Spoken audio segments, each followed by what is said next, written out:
Kalahandi जिलार नर्ला block अंतर्गत आज पेंच नदी कूल आमे हरिहर पीठरे पहुँची आसतु बुझी नवा हरिहर पीठर पूजकों सहित सार आपण परिचय कौन? हरिहर क्षेत्र बालीसिंगा आश्रम गुण बाबा। सार ये केवरु स्थापना है स्थापित कले केवरु कौन केमती कहतु? आज के 7 वर्ष होगा चली भागवत महायज्ञ हुए, गीता यज्ञ, रुद्र यज्ञ, नाम यज्ञ हुए। प्रति वर्ष मार्च मासर आरंभ हुए 7 दिन यज्ञ हुए। प्रति वर्ष भिक्षा द्वारा यज्ञ कराए, चंदा बरा नहीं लगाए। तो सार ये कौन आपण भाविक ये गोटे स्थापना कले एत बड़ गोटे पूज्य क्षेत्रटी कौन भावी आपण स्थापन कले? लोक मैंने भल मार्ग सत मार्ग आसबे ये चिंताधारा। तो देखंतु ये पीठरे सत मार्ग सत चिंता ये स्थापन करा जायछि।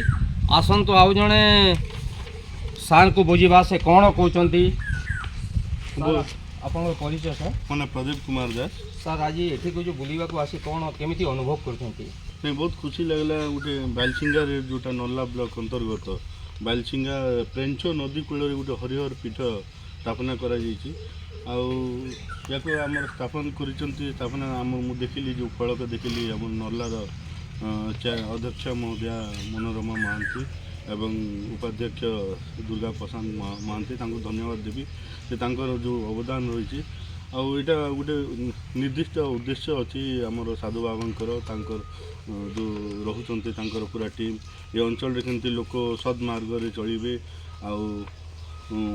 संस्कार केनता हो पार एरिया लोक केमती सद बाटर जीवे से मार्गदर्शक दौरान हरिहर पीठ कौन आग को अनुदान कौन आग को आप निश्चित भाव में या लोकाभिमुखी करार आम प्रचेषा करवा सेटा आमर आभिमुख्य जोटा आज आसीचु ये आम बसिलु से आभिमुख्य नहीं कि आम आसीचु।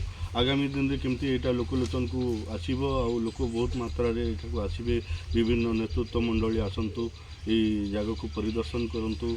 आम भी चेष्टा करूँ विभिन्न आम अनुरोध करूँ विभिन्न फोरम माध्यम या अनुदान दिंतु अंचल लोक उपकृत करते। देखंतु कैमरा पर्सन ये हरिहर पीठ को अनेक अनुदान दिगले आग को जीव एठी अनेक भक्त समागम हे। देखंतु इे केते सुंदर परिवेश नदी पेंच नदी केते सुंदर दिशुची। देखंतु कैमरा पर्सन केते सुंदर बण गछ लता पहाड़ भरपूर ये हरिहर पीठ आग को अनेक बाट जाऊ अनेक शरणार्थी आसतु अनेक भक्त आसतु। Kalahandi Hemant Sahu report संगार live.